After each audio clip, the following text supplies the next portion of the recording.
ወጡ ሳይወጠወጥ ከነምባው ቅጥጣሉ።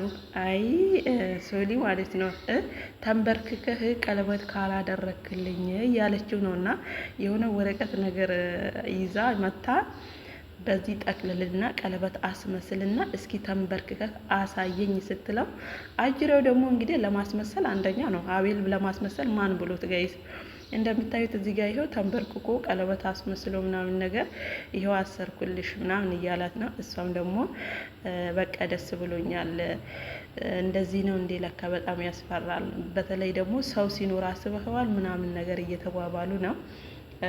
ያው ድራማ ነው፣ እንደ ድራማ አድርጉትና ውሰዱት። ነገር ግን ሶሊ ከልክ ያለፈ አብሮ ጊዜ የዘለለ ከአቤላ ጋር ብዙ ቅርርብ ባይኖርሽ ባይነኝ። ምክንያቱም ነገ ከተነጎዳ ተመልሶ ሸገር ላይ ከማርቲ ጋር እንደምናየው 100% እርግጠኛ ነኝ። ምክንያቱም እሱ ከዚህ በፊት ወደ አንቺ የተመለሰው የአብርሃም ጉዳይ ግራ ሲገባው ነው። አብርሃምን እንዴት አድርጎ ወደ ውሽሚት መመለስ ሲያቅተው ነው ሄዶ ወደ አንቺ ተመልሻለሁ ብሎ አንቺም ደግሞ ስታገኙ በአንዴ ክንፍ ብለሽ ያው ፍቅር አይደለ። ስለዚህ ብዙ ነገር ከልጅነታችሁ አብራችሁ ብዙ ነገር ስላሳለፋችሁ አምነሹ ተቀበልሽ። እሱ ግን እባብ ነው። አቤልን በጣም ተጠንቀቂው።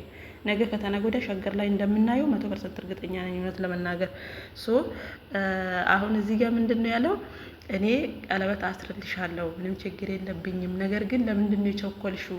በዛ ላይ ደግሞ ማርቲና ሄርሜላ ባሉበት ቀለበት እሰርልኝ። የቡታጀራ ወንዶች እኮ ለመንበርከክ ማንም አይላቸውም። እውነት ለመናገር በአመት 3-2 አይደለ እንደሚንበረከኩት አንዷን ሳይፈቱ አይደለ እንደ አንድ ሴት ላይ የሚጣበቁት።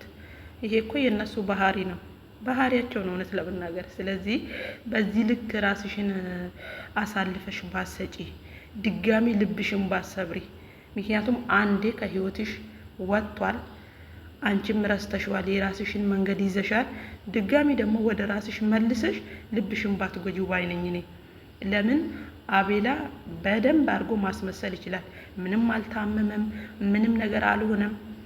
ገባሽ አይደለ? እዛች ጋር እያስመሰለና የአብርሃም ነገር ግራ ስለገባው እቺን አጋጣሚ ልጠቀም፣ እኔም ሄጄ ወደ ነበርኩበት ወደ መጀመሪያ ፍቅሬ ልመለሴ ማለት ሀሳብ ኖሮት ነበረ። አሁን ላይ ግን በቅርቡ ጠብቁ፣ አቤላን ሸገር ላይ ነው የምናገኘው። የምሬን እኮ ነው የምላችሁ ጋይስ።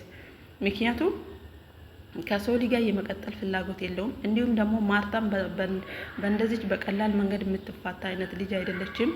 አሁን አብርሃም ወደ ራሱ ተመልሷል። ምርጫው ያው አብርሃም ምንም የሚመርጠው ነገር የለም። ምክንያቱም መርጦ እየኖረ ስለነበረ ከነበረበት ነው የሚቀጥለው። አሁን ዛሬ ሁላችንም የምንጠብቀው ነገር ምንድነው? ባና አብርሃም ዙሪያ ማን ይሆን የሚመርጠው? ምርጫው ማን ይሆን የሚል በጣም አልመሽ ብሎናል ጋይስ። ምንም የሚመርጠው ነገር የለም አብርሃም ሩታንና ሄርሜላን የሚጠይቀው ሩቲ ለምንድን ነው ሀብሉን ያጠለቀችለት? የሄርሜላ ሰዓት ደግሞ ምን ነበር የኖረው? ይሄን ጥያቄ ብቻ ነው የሚጠይቃቸው እንጂ ከነበረበት ነው የሚቀጥለው። ምንም ምርጫ የለውም። መርጦ እኮ እየኖረ ነበረ ህይወቱን አይደል እንዴ? በአጋጣሚ ፈዘዘ። ምንም ምርጫ የለውም። በዛሬ ቪዲዮ በዛን ያህል ባትጓጉ ጥሩ ነው። ምክንያቱም በነገራችን ላይ ቪዲዮ መጨረሻ ላይ በጣም አጓጊ የሆነ እንትን ነበረ፣ ልብ አንጠልጣይ ነበረ እነሱ ያቆሙበት ቪዲዮ ላይ ማለት ነው። እና ሆን ብለው ነው የኦዲየንስን ልብ ለማንጠልጠል ነው። ይሄ ነው የነሱ ስራ። ለኦዲየንስ እኮ ምንም ነገር ክብር የላቸውም። እውነት ለመናገር የራሳቸውን ስራ ነው እንጂ የራሳቸውን ገቢ ነው እንጂ የሚያዩት ኦዲየንስ በዚህ ልክ ይጠብቃል ምናምን የሚለው ነገር ከግምት ውስጥ አያስገቡትም። እውነት ለመናገር እናንተም ብዙም አትጨናነቁ። አብርሃም የራሱን የሆነ ህይወት እየኖረ ነበረ፣ ከነበረበት ነው የሚቀጥለው። ምክንያቱም አሁን ምንም የሚመርጥበት ምክንያት የለውም። የሚጠይቃቸው ጥያቄ ግን ስለ ሀብሉና ስለ ሰዓቱ ለምን እንደዛ እንደሆነ ብቻ ነው ጥያቄው። እኔ እንደዛ ነው ከግምት ያስገባሁት ማለት ነው። አቤላም ደግሞ እቺ አጋጣሚ በጣም ስለተወሳሰበበት እኔም ሄጄ ላስመስል የሚለው ነው ወደ ቡታጀራ ተመልሶ ልጅቷን እያጃጃለ ያለው ሶሊን እያጃጃለ ያለው ማለት ነው። ስለዚህ ሶሊ ደግሞ በዚህ ልክ ልብሽን አትስጪው፣ በዚህ ልክ አቤላን አትቅረቢው። ምክንያቱም ነገ ከተነገ ወዲያ ተመልሶ ወደ ነበረበት የሚመለስ ልጅ ስለሆነ ማለት ነው። በዛ ላይ እሱ የማስመሰል ጥግ ነው የሚያውቀው። የምሬን ነው የምላችሁ። ቀለበት እሰርልኝ ምን አድርግልኝ የምትዩ እነሱ ቀለበት ማሰር መንበርከክ ለቡታጀራ ወንዶች ብርቅ አይደለም። ይሄ እናቴ ባንዴ አንዷን ሳይፈታ አንዷ ላይ ቀለበት የሚያስሩ ሰዎች ናቸው። ያን ያህል የሚካበድ ነገር አይደለም ቀለበት እንትን ለማለት ማለት ነው።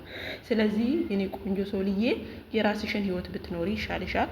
አብራችሁ ጊዜ ብታሳልፉ እንኳን ከልክ ያለፈ መሆን የለበትም። ነገሮች እስኪረጋጉ ማለት ነው። ገባሽ አይደለ? ነገ ወደ ቡታጀራ ወደ ሸገር እንደሚመለስ